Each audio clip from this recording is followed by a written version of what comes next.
What actually happened that Imran, absolutely not, saying to the US, ended up him being in jail, out of power, and then being in jail? While people may say that's unfair, I would tell them that there is no such thing as fairness. There is only power.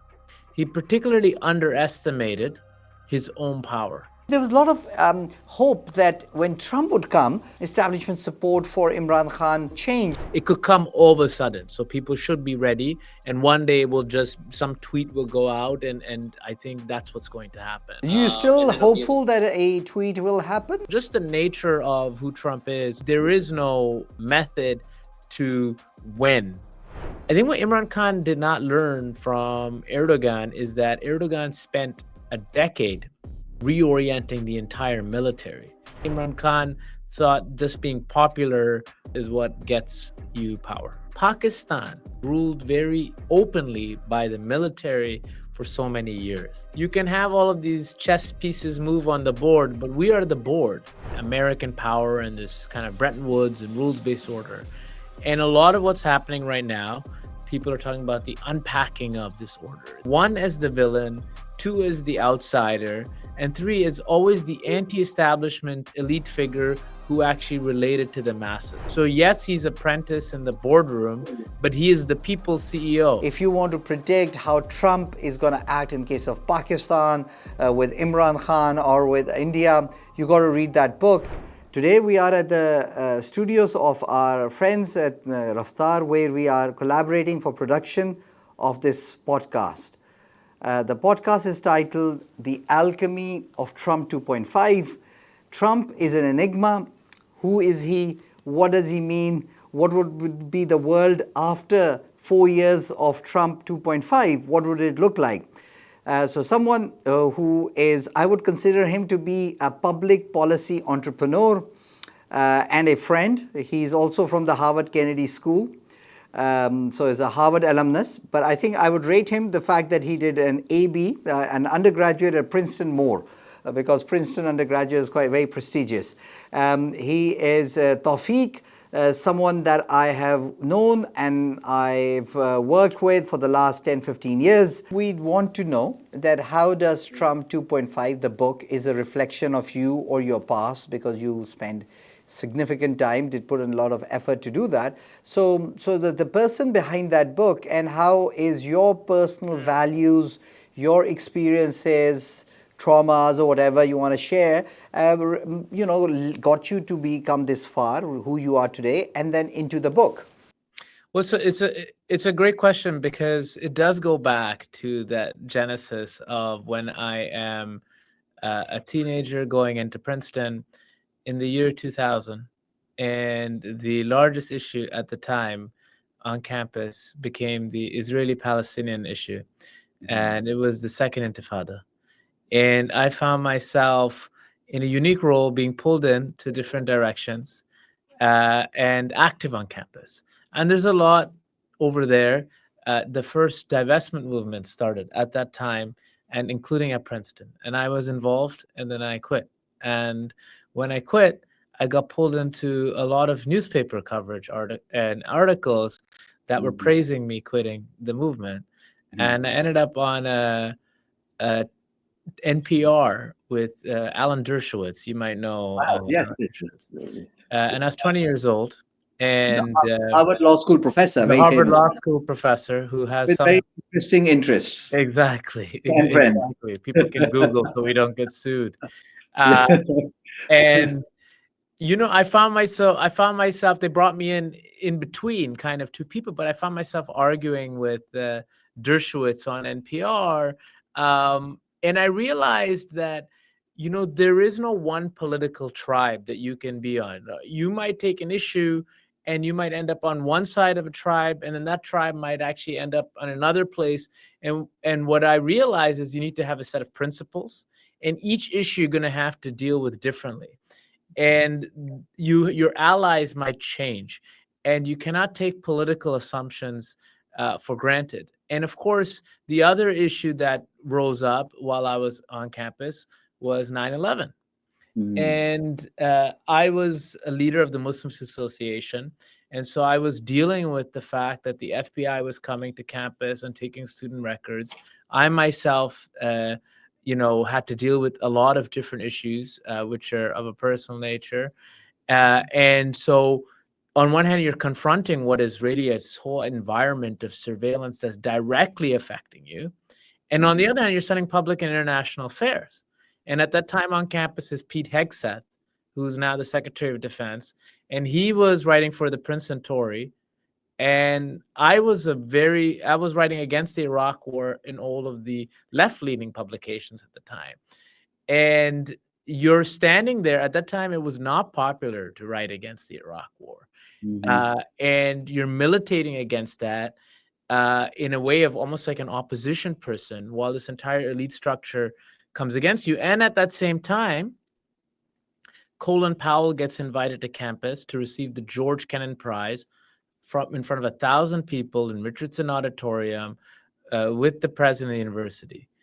And I realized that if I can leverage, instead of saying I want to transact into my next role or being recognized, I want to transact my ability to be, let's say, present in certain settings, running different organizations, into having input into the discussion and push an idea. And so when Colin Powell, came to campus, for example, and I will just say that this happened the morning after the night before when I had dinner with Henry Kissinger. So you're calibrating, do I challenge Henry Kissinger? Or do I save if I challenge him too hard, they won't invite me to the morning reception with Colin Powell. And when I was invited to that morning reception because I had this prominent voice on campus, and I had a 5-6 minute argument with Powell, which is documented in photos, etc. And anyways, that microcosmic reality has played itself out in Princeton, Harvard, McKinsey, later on in different circles throughout my entire life. And I have felt that my role is to leverage elite proximity to forward different types of ideas on looking at our political situation today. And I have, over my career, had interaction with every type of leader from business, politics, internationally, in the United States. And this is why I'm trying to start to bring it all together. And there was no better subject than Trump and the remaking of America, if not, let's be honest, the whole world order at this point in time. And so that's my long-winded answer to your very simple question there. But coming back to the topic of discussion today, we've heard of Microsoft 1.0, Microsoft 2.0, Microsoft 3.0, and that kind of a thing. But we haven't heard of anyone say about 2.5. So, Taufeeq, what is Trump 2.5? Well, if you can see here the cover, and we have the three kind of apparitions of Trump, and you have, Trump 1.0. That's really, coming in the first term, 2017, he's the president, 4 years. And then he has this intervening period. And we come to, 2025, and obviously people think the second term, Trump 2.0. But there is this intervening period where he goes through these trials and tribulations. He learns who his allies are. He distills his policies, and that kind of adds an element. So it's not just the return of Trump, the second coming of Trump, and just Trump 2.0. It's something more, and that's where Trump 2.5 comes in. And it's the element that kind of is a thread woven throughout the book, where it's something additional that is not just a feature, but is central. And if you underestimate what that means, that is when you're left behind, which is what we see happening with a lot of people. They don't understand why he's doing certain things, how certain policies are being carried out. It appears chaotic. There doesn't appear to be any method to the madness. But actually, when you go within it, you realize that this is something that is really consolidated this time around. So, just now, when you explained this, and this is a fascinating way to explain the trials and tribulations in the interim period, it reminded me of another historical character who had a similar kind of thing. but of course very different, and that was Moses. Because if you think about Moses was brought up in the household of the kings. He had all the luxuries, everything, but then he had years of wilderness and some revelation, and then he came back to be a king, but a different kind of a king. So when you're talking about the Trump coming back at 2.5, it kind of drew a parallelism with that. So tell us a bit more about the wilderness that you've talked about, because that's the juice. That's where a man's views, opinions, belief systems are formed. What really happened there, and why is that important? Well, it's Joseph Campbell, talks about myth of a thousand faces, and we see it in both reality and in our myth making, the same type of recurring elements, and it's neither necessarily meant to be positive or negative, but it's people think about the hero's journey. The hero is a central figure, right? And the hero can be flawed. The hero can do flawed things. But Trump has followed that journey, and in an archetypal way. I mean, he wouldn't be the same if he had just won in 2021. He wouldn't be as effective. He wouldn't be carrying this out. And even for his base to be consolidated, the popularity that it has, the Generation Z that's behind now the Trump administration, the fact that every single cohort, aside from senior citizen women and unmarried individuals, backs Trump. Why is that going on? What has changed in the zeitgeist and the culture? And so a lot of layers get formed there. And I think in his particular case, his thread goes all the way back to 1980. And that's why one of the first chapters in the book is The Man, the Myth, and MAGA, is really tracing the evolution of Trump throughout his career and how he arrives into this position. But what happens in the last 4 years is he cares much less about anything coming after his next 4 years. And so he is not waiting. And maybe the assassinations had a very particular effect, but there is something different even in the very calculated decision making that he is making and putting into place. So that sounds very interesting about what Trump has, and that Trump 2.5 or Trump in the second term would not have been the same had he had won in 2021, which he still believes that he won. So tell us, or can you read, Taufeeq, an interesting, insightful, exciting part of your book, so the viewers can get a flavor of what you've written. Well, what I will say is I'll just kind of walk you through what's actually in the book so you kind of have a sense and your readers have a sense.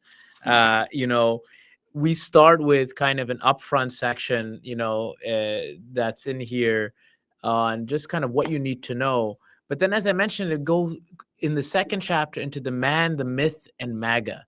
So how does he flow from, the man growing up in Queens to, the real estate developer, this young, brash kid in, his early 30s, building Trump Tower on Fifth Avenue and buying the airspace over the Tiffany's store, and really leading this whole, golden, 80s that's, typified by greed, right? And the culminates with the Gordon Gekko type figures. And he was the head of that locomotive, and starting to, go on TV and be dancing at Studio 54, etc., and dating these Eastern European models, etc., who he then, married, two different models, his first wife and his third wife. Second wife is an American model, Marla Maples.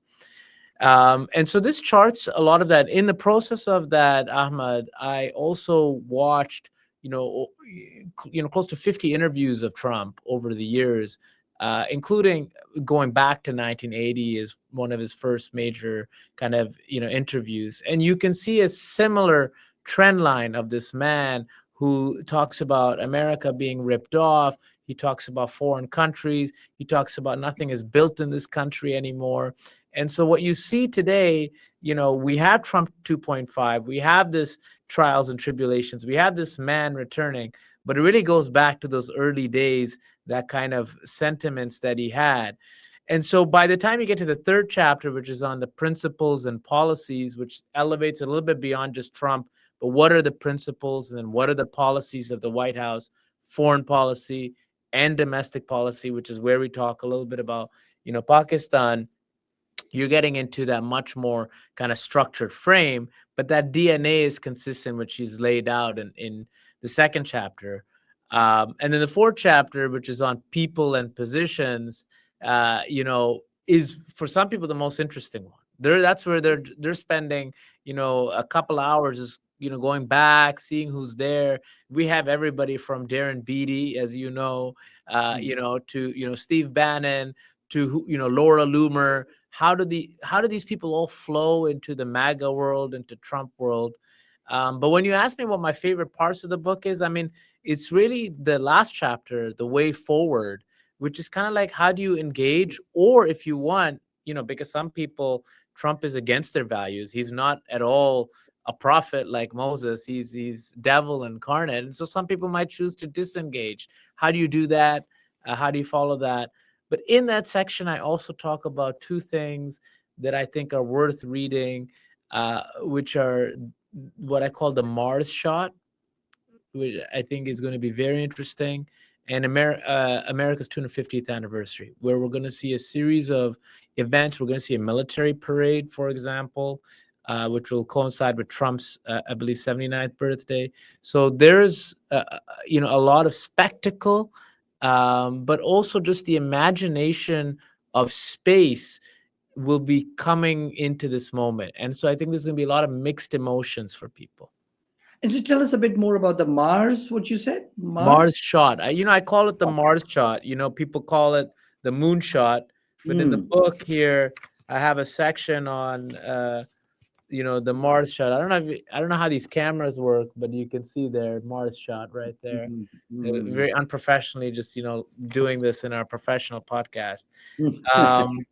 But I talk about, I'll just read you something here.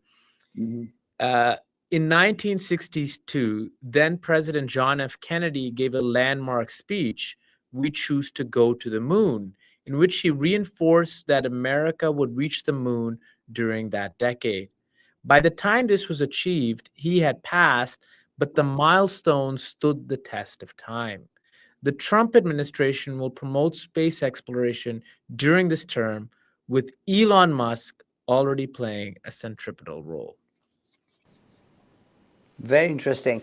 And some people say there is also another commonality with JFK, because JFK was the first president of the medium of television. And of course, he was very charismatic and he came across very well on television, and that's how he won the elections.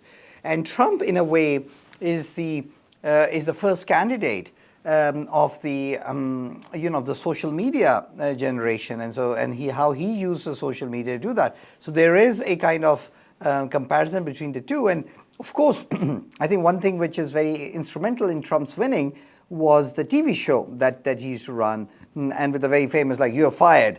And I think that has made him a household name. And so there's a lot of commonality between him and JFK. Yeah, and also the wealth. I think they both are scions of, families. They have independent wealth and standing. And I think this makes both of them less beholden to powerful interests at play.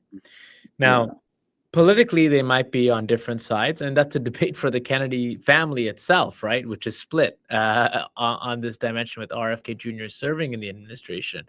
But they both opposed the establishment in very dramatic ways, including geopolitically and initiating talks with America's enemies. So tell us, that's fascinating. The commonality between JFK and Trump, and although their policy may look completely opposite, but underneath there is an anti-establishment flavor to both of them. So tell us a little bit about Trump's view of what you call the deep state. Why is he so opposed to it? And would a deep state, and technically the deep state has been running the world, the international establishment, or the international deep state, and has got links to the Pakistani or the Indian deep state, and this whole network has been running the world since Enlightenment. Democracy is there to keep people under control and to give them some participation, but it is the deep state that actually runs the show. So why is he so opposed to it? Number one, given that he is from the elite, and number two is that how his presidency going to change the essence, the nature, the action, and the composition of the deep state? Well, it's always, I think, what is the deep state and what is the establishment and what is the elite and what is simply the bureaucracy of a government. I think these are the challenges, and, in terms of dissecting this term, because deep state brings to the fore notions of a cabal of people, coordinating. And just by virtue of the first 100 days of Trump's term now, the deep state doesn't seem very strong. It seems like a shallow state to an extent. Now, parts of the establishment are rebelling. Obviously, the media in America is on one side of the political spectrum. So the grandiosity of the deep state, in one sense, might be overstated.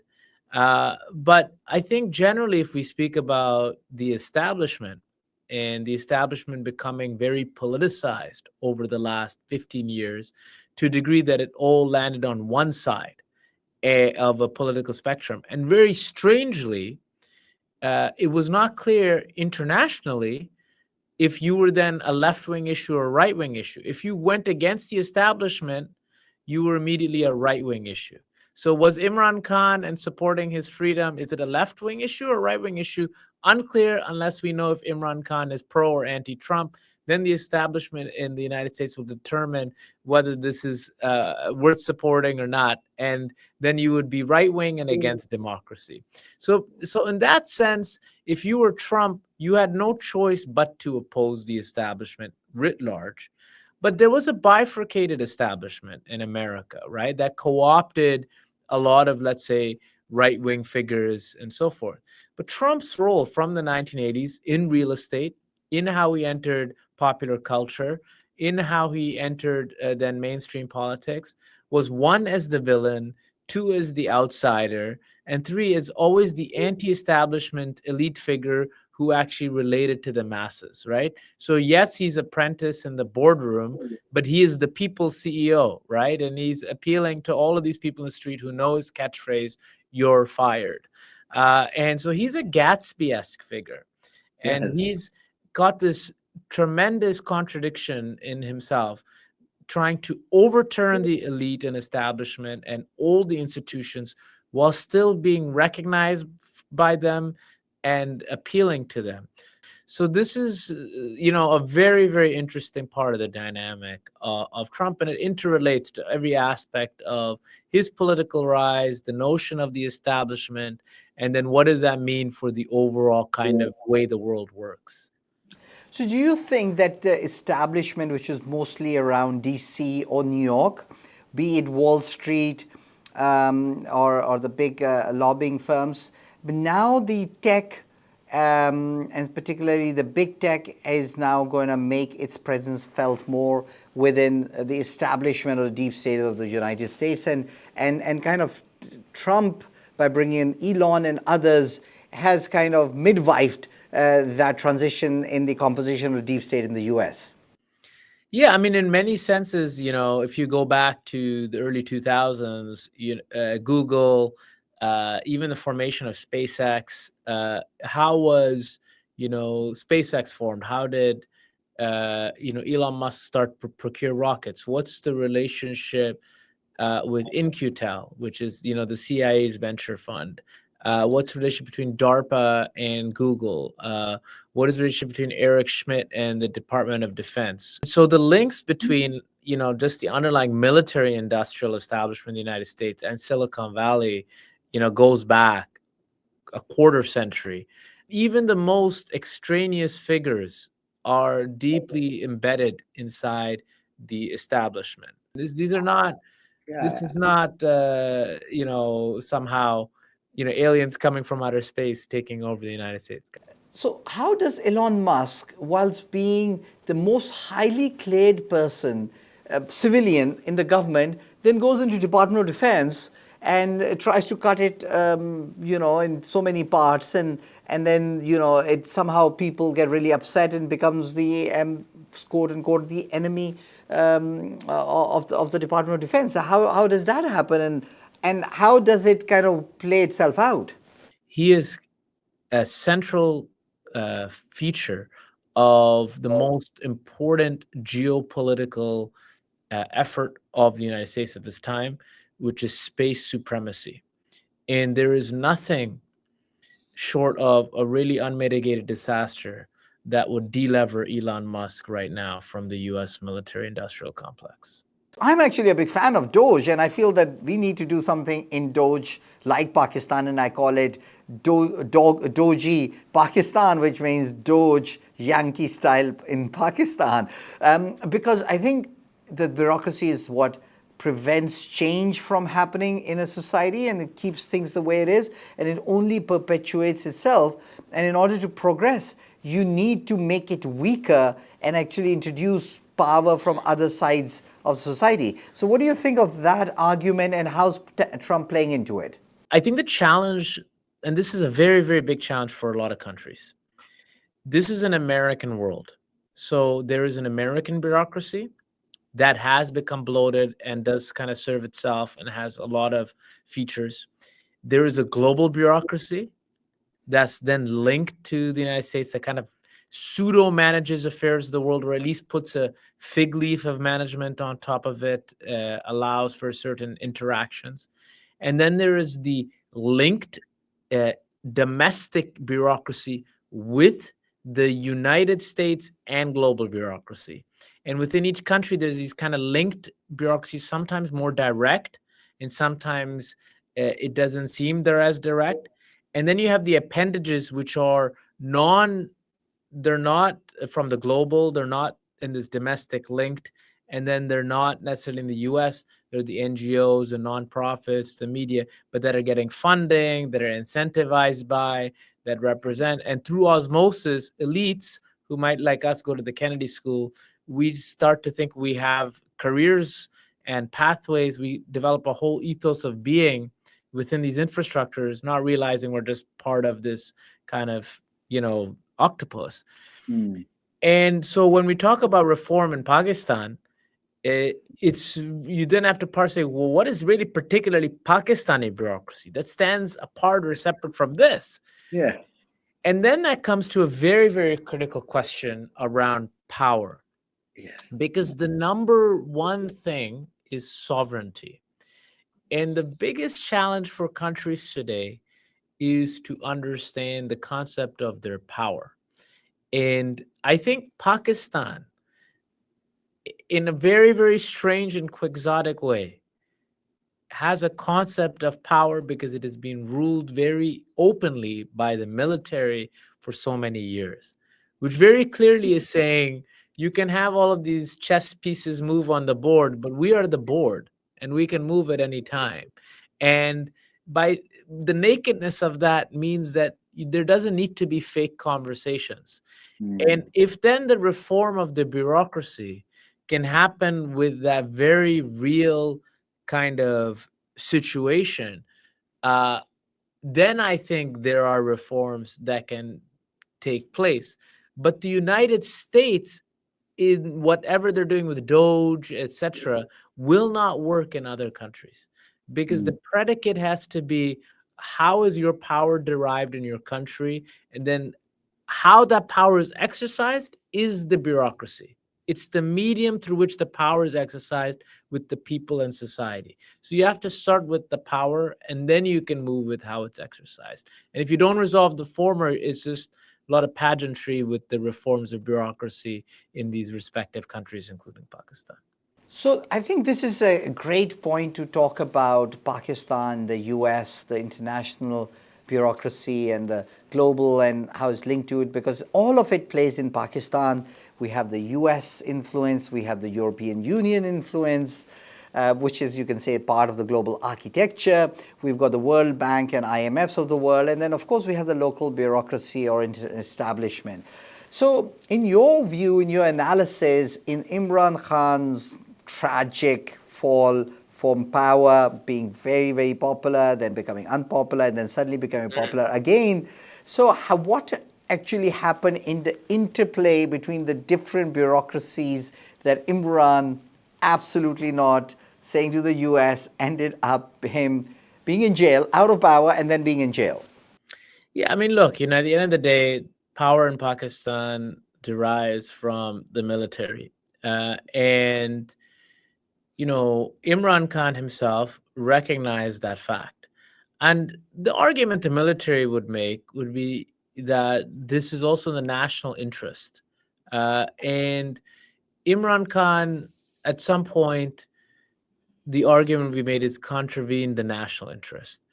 And in the United States case, which has a close relationship with Pakistan and the military for many years, if Imran Khan is opposing American policies and interests, that is against the American national interest.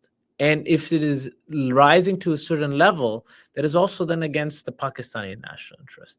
And then the interconnected powers are ultimately going to come down against any figure, Imran Khan or elsewhere. And in his case, he particularly underestimated his own power. This is very, very clearly what happened. And he went against power structures within Pakistan while overestimating his own power. And so that, to now unwind that, is very different today. How do you kind of come out of that situation where we are today? But at that time, that is what occurred. And while people may say that's unfair, I would tell them that there is no such thing as fairness. There is only power. And politics is the expression of that power. And in effect, this is why populists are becoming the force today in the world.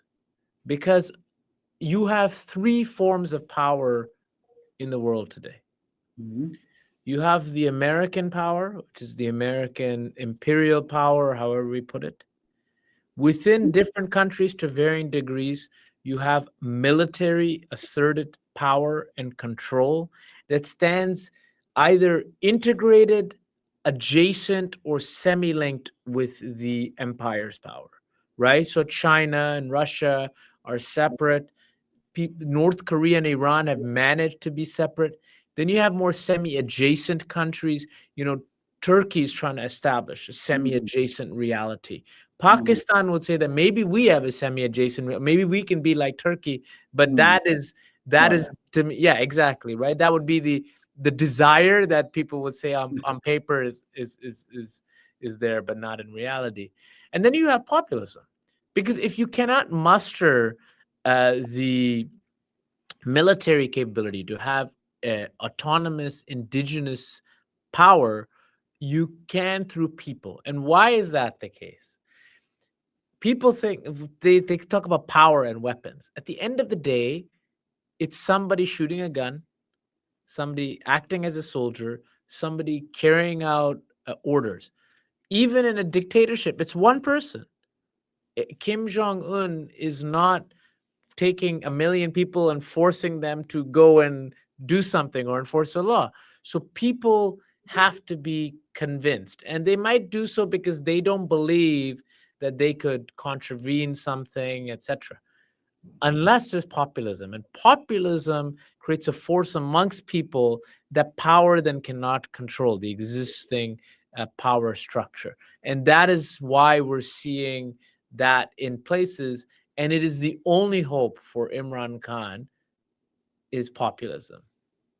So you have a country whereby its specific institutions, the military institution, has had a identity, a form, a traditions which are at least 2 to 4 times longer than the history of the country. So naturally that organization is going to dominate.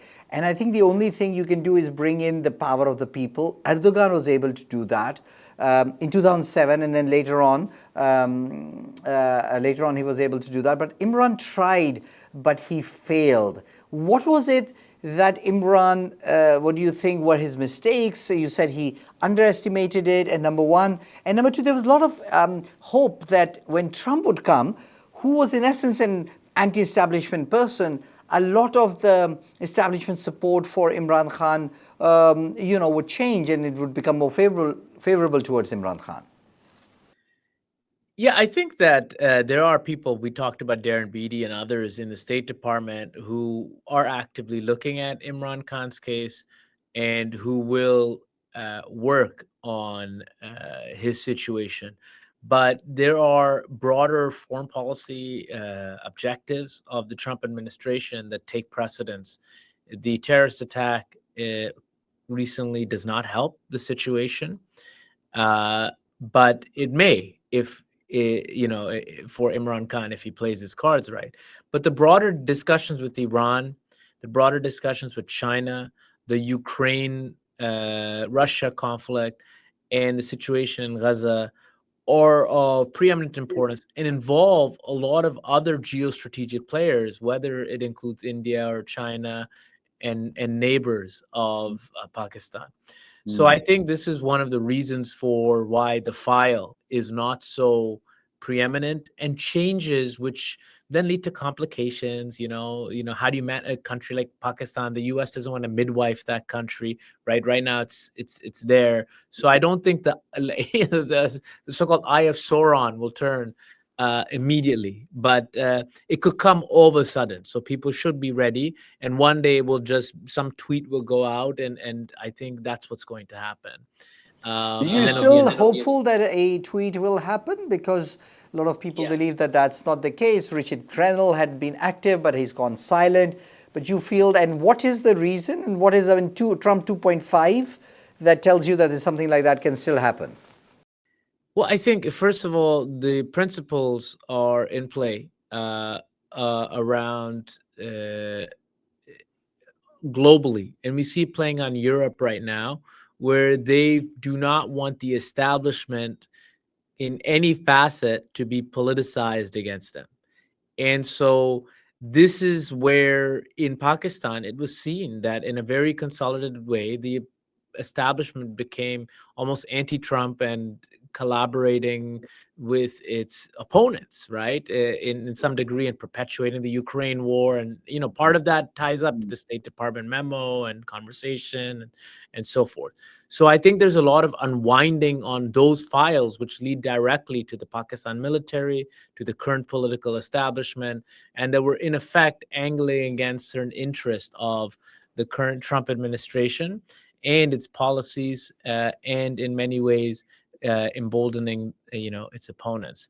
But to the degree that it rises to a level of extreme importance, I don't see that. And that's why I don't think it's something that's of priority. But because this administration runs on whimsy, yesterday, I mean, I don't know when you will release the podcast, but for the timing purposes of this podcast recording, we had a tweet go out about Hollywood and tariffs about Hollywood.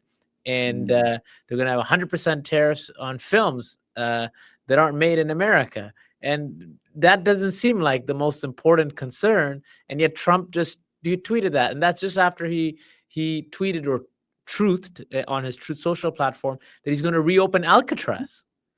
And nobody was talking about Alcatraz. So just the nature of who Trump is, there is no, method to when. There might be a coherence of some underlying principles, but the when is different. I think you had a second question around what Imran Khan could have done differently, correct? Yeah. Yes. Erdogan's a great case study because Erdogan, number one, he's playing a tremendous role vis-a-vis great powers and establishing Turkey, his presence as an autonomous semi-power, middle power in the world. Now, whether Erdogan is a Democrat, whether he's good for Turkey, whether he improves social cultural mores, I leave that to others to debate. But he's very much consolidated power. And he's consolidated power for himself in Turkey and apart from the United States, writ large, so that he has, his own standing. That happened very particularly after the coup, some years ago, which he reversed. I think what Imran Khan did not learn from Erdogan is that Erdogan spent a decade before the coup reorienting the entire military. And the coup attempt against him was essentially a symptom or a result of that entire effort to remake the leadership and the rank and file in the Turkish military that had been a certain way for half a century. And he did that by allying with Gulenist and Fethullah Gulen. Yes, Hizmet. Exactly. So, yeah, I mean, at one point he turned against his own people and people that he had installed. But what Erdogan did, a two-phase situation. He first removed and cleansed through maybe illegal procedures, etc., members of the military, slowly and steadily. In the first few years, he did nothing. He just, got along with the military. Then he started to cleanse them, step by step. When somebody would retire, he would replace them and, put people here, and then they would rise up. But then those people were also, he didn't have full control. And then he did a second cleanse. And now we see the types of people who are around him, even in government, like Ibrahim Kalin and Hakan Fidan. And these are very serious people who were also very much in this whole intelligentsia apparatus. So it's a decade and a half. And I think Imran Khan thought just being popular and people supporting your policies is what gets you power, and it's not. So, so now that we've come to towards the end of it, what is it that? So, tell us what would be the end of Trump term would look like, and any predictions for that? Firstly, that, and then also how, if somebody wants to read on the book, read the book, buy the book, get involved with what the work and the research that you're doing, how do they get to know a lot more of what you're doing? Sure, yeah. I mean, so definitely we have a site for the book, trumpprimer.com. You can find all the links to purchase the book there, whether it's on Amazon, which is obviously globally the best place. The audiobook is about to come out, so I know some people are interested in that. But also on the site, we have a whole section on resources where you can get more information, where to access news, what are the best books to read other than, of course, Trump 2.5 or Primer. And then we have a section on updates where we're putting in the changes, so we have a change in the national security advisor. So we're keeping those updates flowing. So this is a very dynamic situation, and we want people to be able to incorporate new facts into the knowledge base from the book. And then, of course, check out the 2040 World podcast on Spotify, because we'll have season 2 coming out in a couple of months, which will be very, very fascinating. These are 12-part seasons, and I think we'll speak to a lot of the themes we raised, Ahmad. In terms of what happens over the next, 4 years, I don't really get into the game of predictions, because overall, never, results or unfolds in the way you think it will. And in particular, right now, there's a lot of second and third order effects, because things are changing dramatically. So that the type of things we're going to see, I don't think, we've seen. I'll give you a little bit of a left field kind of thing to think about. For 80, plus years, we've been talking about power in a certain way, and American power, and this kind of Bretton Woods and rules-based order. And a lot of what's happening right now, people are talking about the unpacking of this order, the changing of this order, end of an era. And of course, even the tagline of the book is navigating the new American era, right? So I get that. And that is definitely something, sorry, there's just a little bit of a message. There's something in, the mix. However, even technologically, everybody's looking at the acceleration, artificial intelligence. We look at OpenAI, and all of these type of things that are happening. But I think there's something else that we need to pay attention to over the next 4 years, for sure. but definitely over the next 5-10 years. And that is something that we don't see coming. And that seems like a very amorphous thing to say. But when we go back to similarly transformative periods of time, the 1880s to 1920s, we see electricity come out of nowhere. We see flying. Humans are on the ground and now they can fly everywhere. We see telephones going ubiquitous. We see television, come to light. We see cars. So within a span of 10, 15 years, cataclysmic things that were magic and part of you had fire and then you have light. It's like a magic trick. When they first had Edison and Tesla, people looked at it as a magic trick.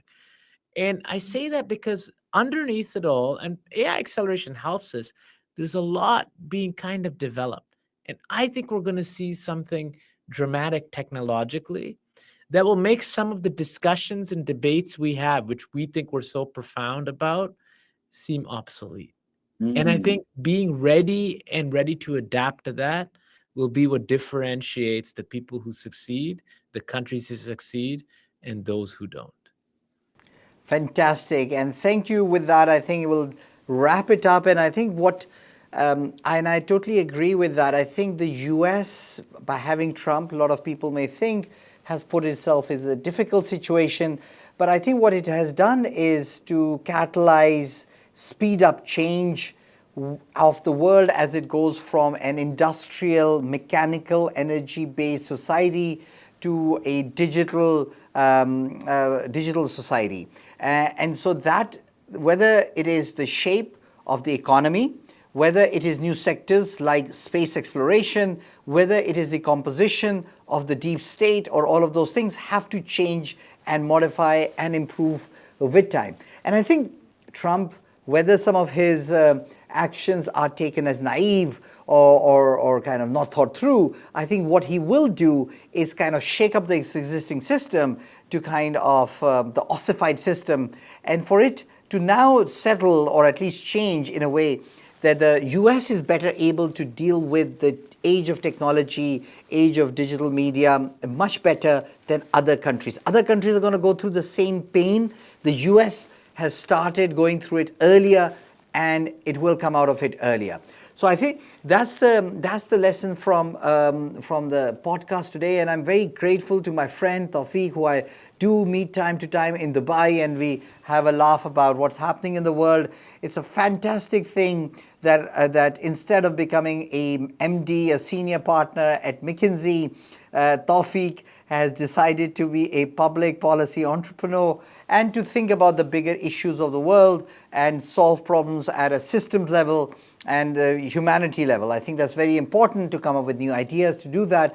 If you want to know more about his thinking, you've got to read the book. If you want to predict how Trump is going to act in case of Pakistan, with Imran Khan, or with India, you've got to read that book. It is the most detailed, comprehensive analysis of Trump's history, of his ideas, and what's going to shape the administration in the next 4 years. So with that, thank you very much for joining us for another episode of Alchemy of Transformation, this time Alchemy of Trump 2.5.